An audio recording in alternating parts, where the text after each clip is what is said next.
I've got Lots of it. Mine too. Same here. Yeah. If my uncle walked in, you could see that we all got the same thing going.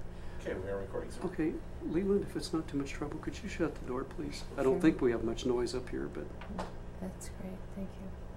thanks. All right. Well, this is basically a very informal, biographical kind of interview. Sure. Now let's just start at the beginning.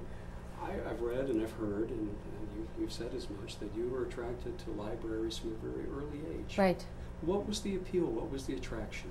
Well, I come from a family that has always been library users and always been a family of readers. And so we were introduced to libraries, as many people are, at a very young age, as children. And when I was about 14 years old, my mother, one, I think, summer, said, I have a job, I've arranged for a job for you so that you can start earning some money to pay for college. And I thought, well, I'm only 14 years old, how is that going to happen? And she said, well, I got you a job at the library. And I was hired as a page at the Hillside Public Library for 75 cents an hour. What was the experience? Jack? Yeah. There are just a couple of hairs near the back that are popping up a little bit now. Okay. All right. That may be throughout the whole thing. I mean, that's sort of my hair. Okay. Well, Here, I'll turn it around so you can take a look. It's just right at the back. Yeah, those are gonna stick up no matter what you do. Okay. Well, we always So, want to make sure yeah. that you're comfortable. Thank you. I long ago got over the hair thing. Okay. Still, okay. Okay. So, what was the experience like? What did you get to do, and what did you learn from it? Well, you know, it was great for a book lover and a reader. It was fantastic because there I was working in the very environment that I loved to be in, because I was always a reader, as was really everybody in our family. But what was great for me was it was my first formal job, you know, where I got a paycheck and money was deducted for Social Security and things like that. And I learned to work with different kinds of people. I learned to work with the public.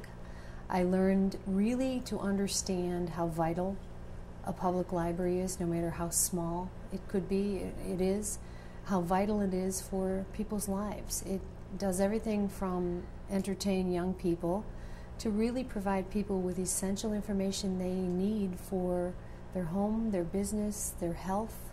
And I really learned that at an early age. It also taught me how to work with different people and how to respond to different management styles, and gave me some opportunity to put a mental checklist together of, if when I grow up and if I'm ever in a position to manage people, how I would do it. You know, our library in my little hometown of Metropolis I was kind of a latchkey kid, and so between school and when the parents got home, that's where I was. Right. You could thrive there. How long did you do that? How long were you there? I probably stayed at the public library for 4 or 5 years, and then I took a job at Bonwit Teller as a cashier wrapper at Bonwit Teller. But I would often come back to the library on vacations, even when I was away at college. And it was really when I was in college and came back to visit my colleagues at the library that they encouraged me to go on and get a master's degree in library science after I graduated from college. And where did you do that? University of Illinois at Champaign-Urbana. What was, this would have been at a time when the libraries were starting to make a transition into the digital age. Not quite there yet, but there were some things changing. They were not really there, but in 1975 and 1976, if you wanted to learn what the future of libraries was going to be, certainly the University of Illinois was the place to be, because that was one of the real founding universities for technology. And so I actually, believe it or not, in 1975 took a class at the Graduate School of Library and Information Science in library automation, where we learned about, you know, that was back when computers were these huge room-size computers, the UNIVAC situation, and we learned about bits and bytes and how that could eventually, how it would apply to libraries and library operations. Did you work professionally in libraries after that point? I know you went on to get a doctorate, a Juris Doctorate in law. I did. When I graduated from the University of Illinois, I was fortunate enough to be a recipient of an Illinois State Library Scholarship. And then which is how I paid for library school, and then I took a job back in my hometown of Hillside. They were looking for their very first professional MLS degreed librarian, and they hired me. And so I stayed in that job for 2 years, running the public library in Hillside, Illinois, which by that point had built and moved into its own building. What was that experience like, actually being in charge? It was great fun. You know, it was really, really wonderfully fun because, you know, I was fresh out of library school. I had all the enthusiasm and knew the town intimately, which was important, knew the schools, knew the principals, and kind of understood what I wished the library had been for me when I was growing up and what I wanted to have it be for others in terms of collections and programs and just how the library could really portray itself to the people in the village and be useful as a resource. Why did you go pursue a law degree? Well, after 2 years in public librarianship on very little salary, I started looking for a job for a librarian that would have paid a little bit more. And at that point, the Kirkland & Ellis law firm was hiring librarians to come and work in organizing information, which was a brilliant move on their part. So they hired me and several other librarians to be legal assistants.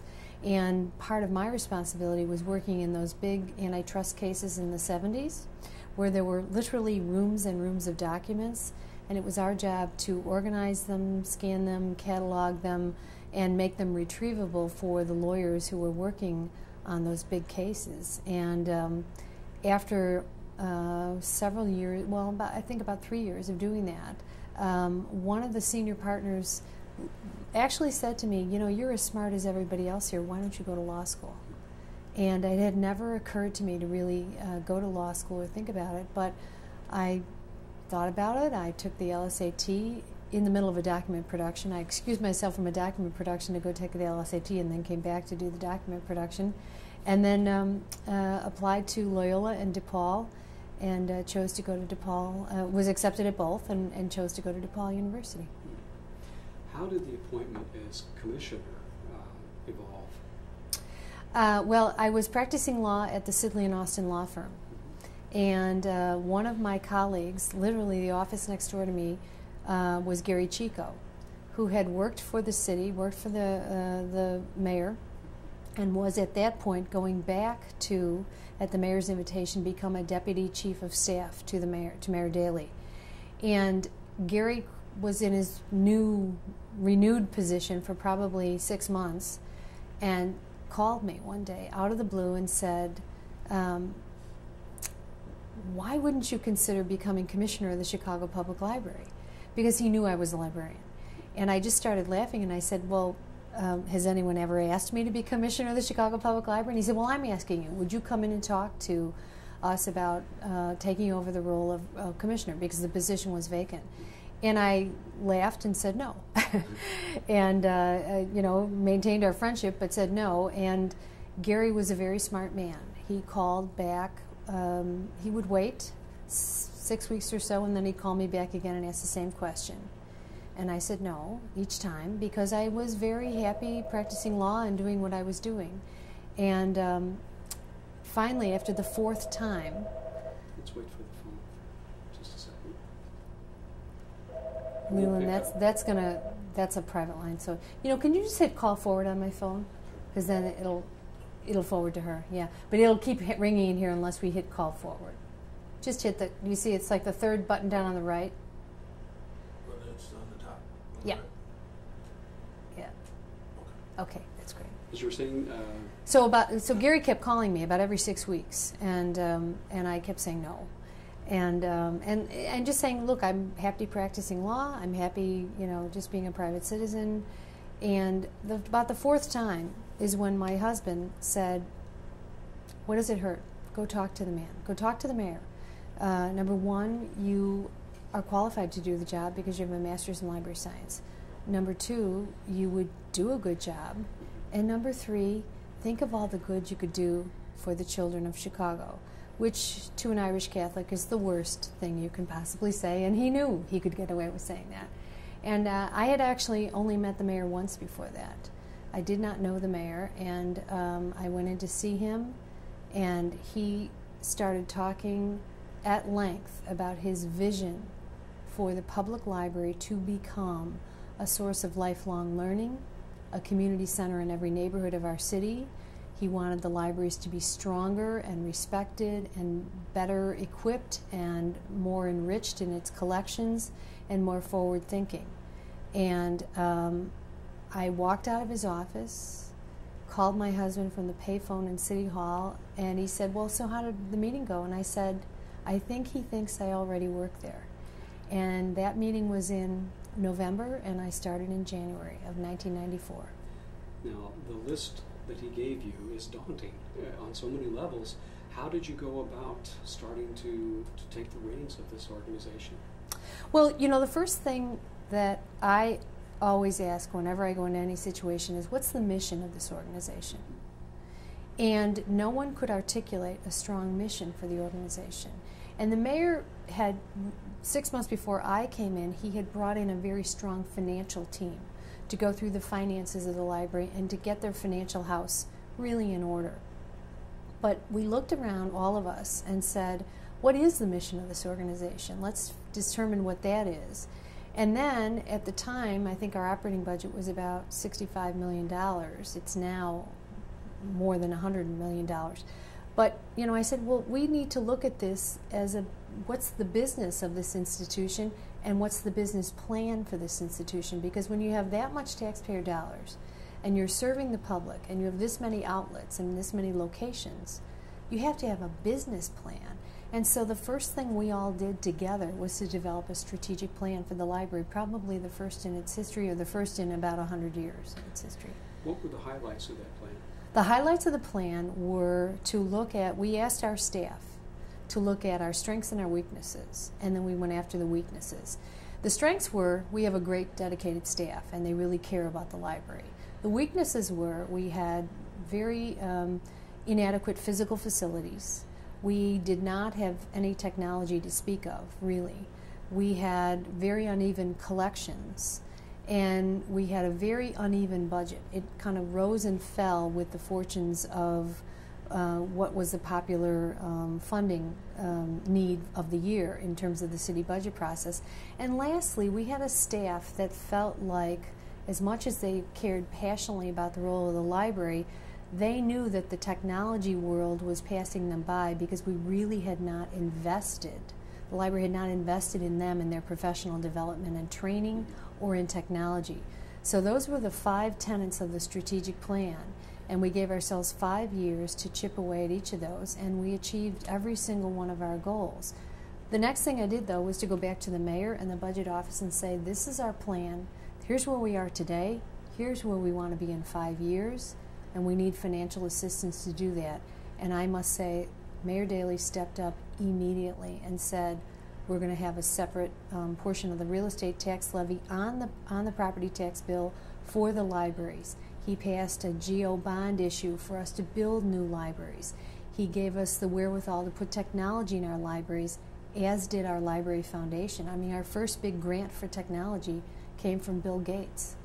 And from there, we were kind of off to the races. Wow. Over your tenure, 41 new branch libraries have been built, 9 green libraries, and there are new facilities still under construction. We have 6 facilities under construction right now. 2 will open this year, and 4 will open next year. How many branch libraries in total are there? Well, right now we're at about 75, because what we have systematically done is we've closed down very small storefront libraries, and sometimes we'll combine 2 into 1.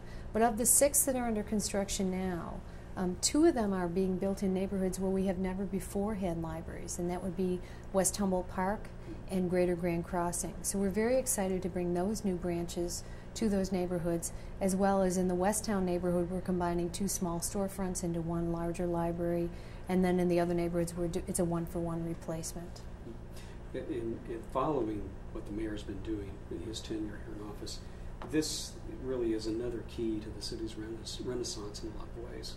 You know, it is. He has spoken at length about the role of the public sector in helping rejuvenate neighborhoods through construction projects, candidly. Whenever we build a new library, we're looking for a neighborhood that needs a library service. We're looking for land that is available to us at a reasonable price. But wherever possible, we're also looking to see if we can acquire something that might be a blight in the neighborhood, whether it's a liquor store or a motel that has gone kind of seedy, or some dilapidated or abandoned buildings. Wipe those out, put up a brand new $8 or $10 million library, and you transform just the character of that neighborhood overnight, because what has been a problem spot becomes an enormous resource for people. And that people want to do good things around it. Right. It brings up the property values. There's absolutely no question. We have seen that in neighborhood after neighborhood. When the city has invested this kind of money in a library, it makes people realize this is enhancing their homes and their businesses, and they've done the same. Talk about bridging the digital divide. Mm-hmm. I know part of my time is spent down in Springfield, and I meet with folks like Representative Howard, and this is a huge thing that we need to be moving on. How is the Chicago Public Library system meeting that? Every location of the Chicago Public Library is equipped with state-of-the-art public access computers. We have about 3,000 computers in our system, plus free Wi-Fi. And there is absolutely no question, it's been studied, and the studies continue to show that there remains in this country a vast digital divide. And it exists along lines of race and class. And the only place where it is consistently bridged is at public libraries. And so at the Chicago Public Library, what this means is that to use a computer at the Chicago Public Library, all you need is a library card. You sign in on our reservation system by swiping your library card. It reserves a computer for you. You get 2 one-hour sessions per day with us. And last year, in 2009, the Chicago Public Library provided 3.8 million free one-hour internet sessions to the people of Chicago. And that's capacity. Every single library, every single hour of every single day, people are on computers.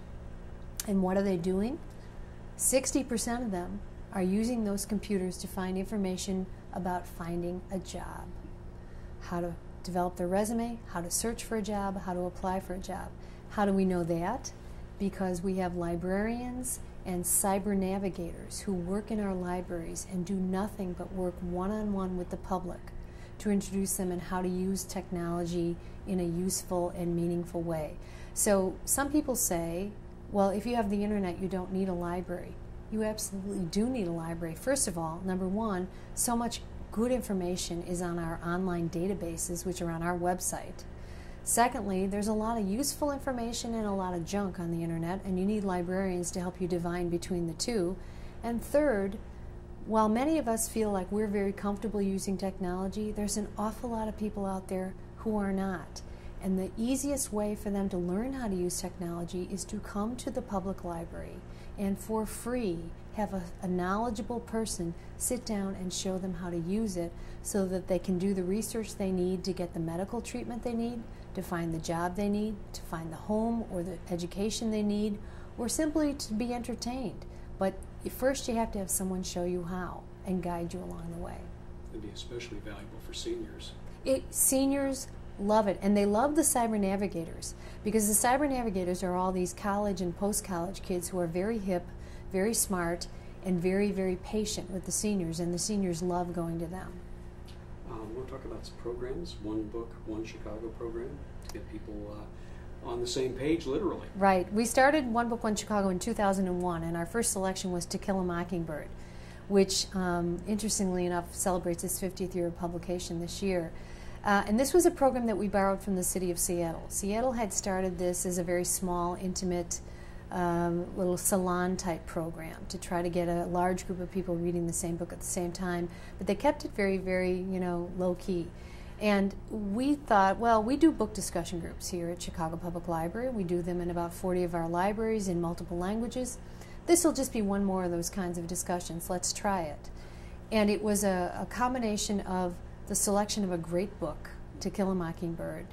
And there was a tremendous interest by the media in this, and all of a sudden the program took off. And people from all different walks of life, all different age groups, got engaged with One Book, One Chicago, because many people said, gee, you know, I never read the book, but I saw the movie, I want to read the book, or I read the book years ago, I want to reread it, or I've never read the book, know nothing about it, and I want to read it.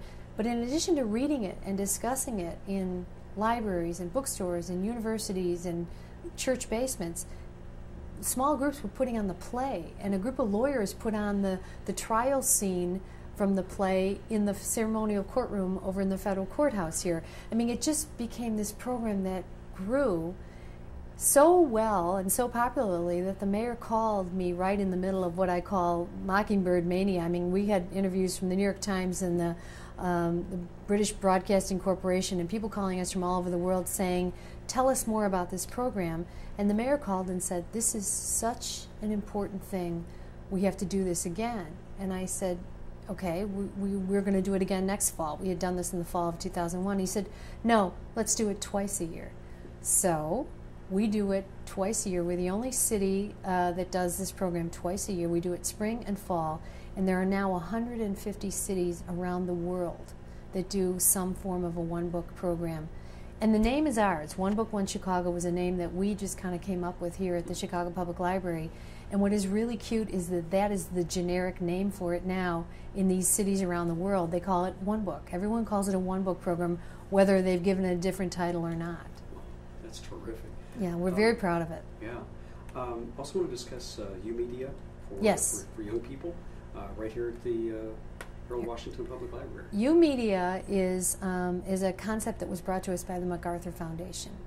And what they looked at was some research that was done by Dr. Mimi Ito, who's in California, around how teenagers learn.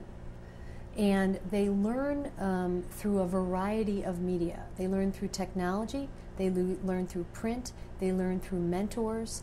And so having done this research, MacArthur came to the Chicago Public Library and said, we have an idea around putting a digital learning space in the Harold Washington Library Center and making it accessible to teenagers.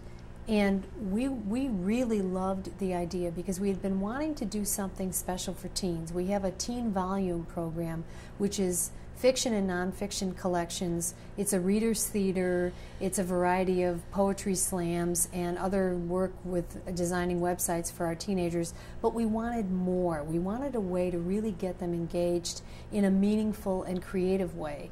And so this was a perfect opportunity.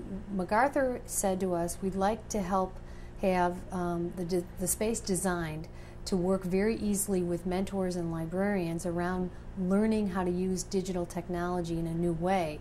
And we asked if we could incorporate our book collections in the space as well, which they hadn't thought of, and they loved it, they embraced it. So now what we have every day, after school and into the evenings, 7 days a week, is U-Media, which is for teenagers only, no little brothers and sisters, and no parents.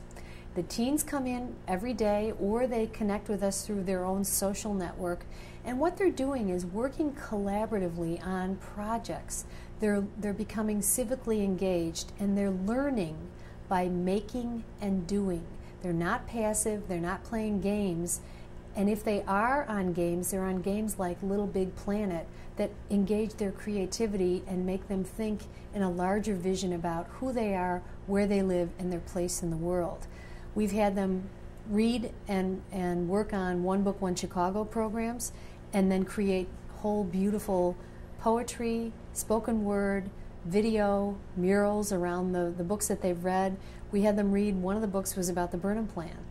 After they read the book, Carl Smith's book about the Burnham Plan, they went out with digital cameras to their neighborhoods and reimagined and replanned their own neighborhoods, created all kinds of beautiful media around that, and several of those pieces were featured at UN World Habitat Day in Washington, D.C. and Rio de Janeiro. So these teens now see the library as a place where they get actively engaged in learning and collaborating. And what's great about it is that, do you remember when you were in high school and you never really knew kids from the other high school? And if you were a senior, you certainly never spoke to a freshman? None of those walls exist in U Media. You'll see groups of kids from 4 different high schools, all different age groups, all working together around one project. And it's really, really beautiful. It's what the public library of the 21st century is all about, and it's what 21st century learning is going to look like. What's next? What are the new initiatives? Well, we continue to look at how new forms of technology can be adapted to our information needs. You know, as the iPad comes out, what is that going to mean for us and our reference librarians as they are working with the public? How does that help us with the collections we've already digitized and put up online? We already provide free downloads of books, music, and movies through our website. We can also provide access to the Sony e-reader books, if you're a Sony e-reader fan, through our website, all free of charge. What's the next huge iteration of technology? When will Kindle and when will the iPad want to play with libraries and work with libraries? We're all very willing to work with them, but they have to understand our model, which is we don't sell things to people. We pay a subscription fee so that you can borrow it and return it. And we are just constantly looking and amazed by and enjoying what technology has done to help us bring more information to people. We will continue to build buildings because neighborhood library buildings in a city like Chicago serve not only as a place of lifelong learning, but that community center that the mayor envisioned. They're a gathering spot. They're a place where people come in hot weather and cold to be warmed and cooled, but more importantly, they're a place where people feel welcomed within their own neighborhood, and they can become engaged in a financial literacy program. They can be part of an author event. They can attend a CAPS meeting, and they can just feel extremely engaged. Robert Putnam has done a lot of research around the Chicago Public Library and other places that are that great third place between home and work or school, where one can gather with people of diverse backgrounds and cultures. And what he has said is the public library is that place. Mary, I always ask a question about what has been the most satisfying part of your personal or professional life. You're doing a wonderful job telling me already, but for you to be involved in something that's truly life-changing, community-changing, ultimately world-changing, what's it like for you personally? It's the most wonderful experience I've ever had. I absolutely love what I do. I love my job. It's not a job. It's just pure, sheer enjoyment. And I wouldn't do it if I didn't love it. But every single day, I am reminded of why the public library is important to the people of Chicago and the people of the surrounding communities. I'm reminded that this is the place. Yesterday I took some people on a tour, and our cyber navigator just rattled off that 20 people she helped found jobs. You know, that's incredibly satisfying to know that because we were there in that neighborhood, someone had access to a computer and they found a job in this recession. And then the other day someone sent me a little blurb that they had read on Facebook. Overheard walking out of the John Merlot branch, which is on Belmont, a little girl looking up at her father, and she had just received her first library card. In a very serious tone, she turned to her father and said, "This is a very important day for me." That makes it all worthwhile. That's perfect. I think we're finished, but while I have you here, you mentioned Jean Simon a little earlier. Yes. Did you know her very well? I did know Jean. Could I ask you a little bit about Sure, her while we're still sure, rolling here? sure. Of course, Jean made her mark in so many ways, from one of the first women attorneys in the Cook County Prosecutor's Right. Office to legislator, wonderful politician in her own right. But she took up libraries as her cause to live. This was something so important to her. Right. Talk about her accomplishments there. You know, she really elevated libraries in Illinois and nationally to an important resource. She understood that role that we play in lifelong learning, and because she was such an elegant, graceful, thoughtful, and accomplished person, people listened to her. And she's the one who helped create the first White House Conference on Libraries. And it was really because of Jean that libraries really rose to an enormous prominence in the state of Illinois and allowed us to hold our heads up high and say, yes, we are the state that really champions libraries and the role they play in people's lives. But, you know, Jean was a little older than I. So she was of that generation, not quite the whole generation ahead of me, but maybe half a generation. And growing up, you know, you looked for female role models, and she was definitely one because she was educated, she was smart, she was savvy, she was funny, she was a wife and a mother, but she was strong and a legislator, and she had the whole package. And she had a great partner in her husband, Paul. They were something else. Yeah, they were a power couple. We loved them. They were our friends, our neighbors, our people in Congress and the Senate and everything. Yeah. And yet you walk down the street and there they were at the little Cristado's Bakery or something. Yes. Hey, how you doing? Yeah. You know, the thing I loved about Jean was she had the best smile. She had the greatest smile that was genuine, that made you feel so welcome, and that any idea you had was brilliant, you know, and she was willing to listen. Mary, thank you for all of this. It's a pleasure. Now we're going to do something a little different, break off and kind of